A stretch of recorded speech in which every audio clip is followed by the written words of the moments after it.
Hi. இப்போ நம்ம எங்கே போகிறோம் தெரியுமா? மூவி பார்க்க போகிறோங்க. ஆமாங்க. ரொம்ப நாளாகவே சொல்லிகிட்ருந்தேன். ஒரு வாரமாக சொல்லிகிட்ருந்தேன். இந்த வித் லவ்னு ஒரு மூவி வந்திருக்கு, போயிட்டு வருவோம்னு. அவங்க அவங்க கண்டுக்கவே இல்லை.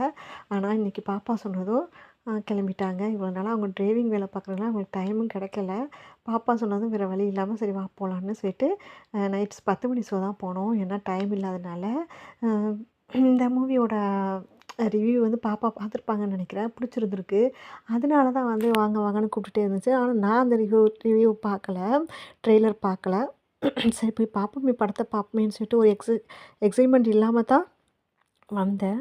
எப்படி இருக்குன்னு தெரியலை. எந்த ஒரு எதிர்பார்ப்பும் இல்லாமல் தான் வந்தேன். பட் படம் அவ்வளோ சூப்பருங்க. அல்டிமேட்டாக இருந்துச்சு. கதை செம்மையாக எடுத்திருக்காங்க.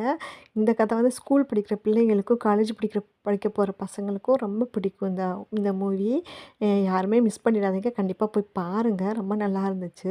என் ஹஸ்பண்டுக்கு வந்து பழைய லவர்ஸ்லாம் ஞாபகம் வந்துருச்சுன்னு சொன்னாங்க. நமக்கு அந்த மாதிரி எந்த குடுப்பனையும் கிடையாது. அதனால் நமக்கு அது தெரியலை. இந்த படத்தை போய் பாருங்கள்.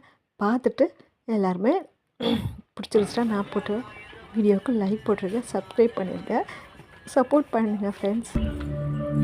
படம் ஆரம்பிச்சிட்டாங்க. தியேட்டரில் படம் ஆரம்பிச்சிட்டாங்க. பேர் போட போகிறாங்க.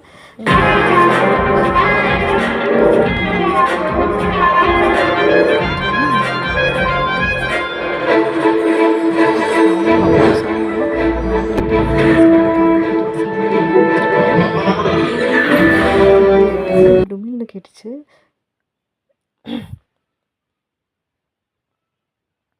ஜெகன் தியேட்டரில் தாங்க படம் பார்த்தோம். ரொம்ப நல்லா இருந்துச்சு படம். இதில் வர்ற கதையெல்லாம் வந்து லவ் ஸ்டோரி தாங்க. எல்லாமே லவ் தான். ஸ்கூலில் படிக்கல உள்ள லவ்வு.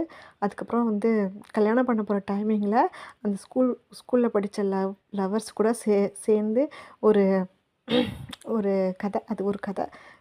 பார்த்தா தான் நல்லாயிருக்கும். நீங்கள் பாருங்கள். நாங்கள் பார்த்துட்டு படம் முடிஞ்சிருச்சுங்க. நாங்கள் வெளியில் வந்துவிட்டோம். இப்போ அப்படியே வந்துட்டு என் ஹஸ்பண்ட் வந்து ஒரு டீ பைத்தியம். டீ காஃபி குடிச்சிட்டே இருக்கணும் அவருக்கு. இப்போ வந்து பக்கத்துலேயே ஒரு பேக்கரி இருக்குது. அந்த பேக்கரியில் போய் காஃபி சாப்பிட போகிறோம். சாப்பிட்டுட்டு தாங்க வீட்டுக்கு கிளம்புவோம். இப்போ டைம் 1:30 மணி ஆகிடுச்சுங்க. படம் முடிஞ்சு வெளியே வர்றதுக்கு வந்துவிட்டோம்.